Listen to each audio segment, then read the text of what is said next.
is James Mathis for the Digital Cinema Society at NAB 2026. I'm here with Sherif, Sadek, and Geoff George, and they're going to tell us about some virtual production technology that is represented by B&H. Why don't we start with you, Sherif? Thank you, James. I appreciate it. My name is Sherif Sadek. I'm the one of the sales engineers at the Studio B&H.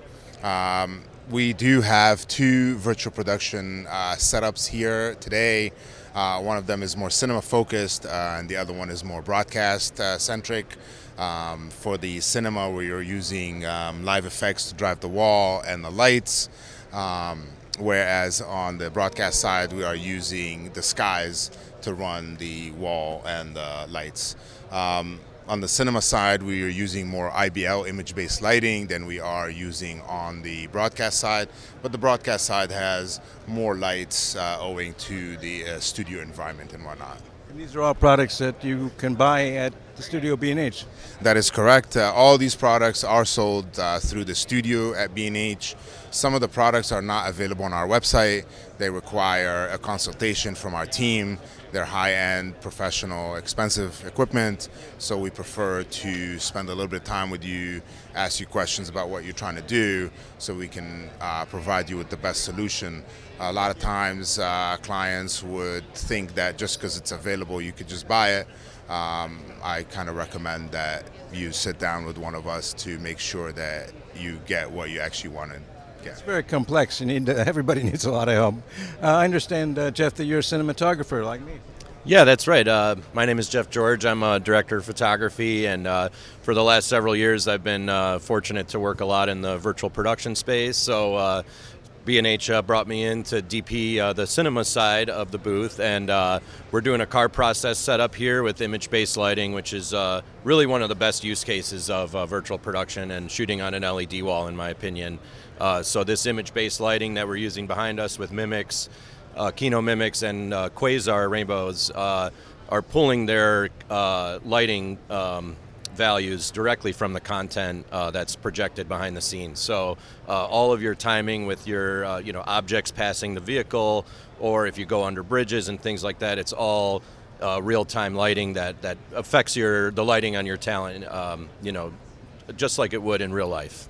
Well, you make it look simple, but it's actually very complicated, and you need a lot of expertise to guide you. Well, that's right. And interestingly, this technology has really allowed us to, as DPs, to get this type of shot up and running a lot more quickly. It does require all of these experts and this expertise and all of this expensive gear from B&H to achieve it. But if you're working with a stage, an LED wall stage that has some of these tool sets in their repertoire, then this is really achievable. And I've found that on set with image-based lighting, we can get a lot more setups in one day. Clients happy, producers are happy, directors are happy. And instead of programming DMX lights manually like you would on kind of a traditional poor man's process type shoot, this is all, once you get it set up and you've picked your image-based lighting areas, it's pretty much good to go, and you can kind of focus more time on finessing the light, and more time for your directors to work with their talent. Yeah. How about the cameras and lenses? So we have here today an Alexa 35 with the 28 to 80 Zeiss radiance zoom. We have a red camera with the Atma Zeiss primes, which has been really interesting to see too. Cool new lenses from Zeiss that definitely have kind of a more vintage character, but in a contemporary housing with all the benefits of, some of the benefits of contemporary glass, like no chromatic aberration and nice, detail, but with still some character in your bokeh and things like that. But yeah, we do have our primary cameras. The Alexa 35, is set up with our Zeiss tracking. And one of the interesting things that we're doing on the Assimilate side, since we don't have an LED wall ceiling to give us reflections on our front windshield, we can actually do a live composite of that in Assimilate, which is a really interesting process, and that live composite can be tracked to the windshield. So you can still move your camera around and your windshield reflections are staying glued to your image. So that's a really cool way if you're shooting on a stage that doesn't have an LED wall ceiling, or even if it does, sometimes those LED wall ceilings are not big enough to give you full coverage on a windshield. This is a great way for everyone on set to be able to see, what your final result is going to look like after a final composite, and that data can be pulled to post as all that metadata can be, and the tracking can be sent to post as a starting point for your compositing team. And you bring all this together at the Studio B&H.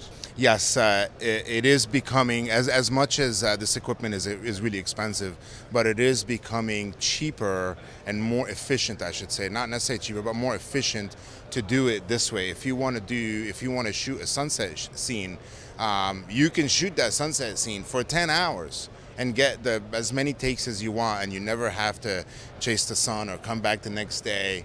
You can keep doing it over and over until you get the right take, and I think that all in all, it is more efficient and it will look better than if you actually, did it outside or a poor man's process in a studio.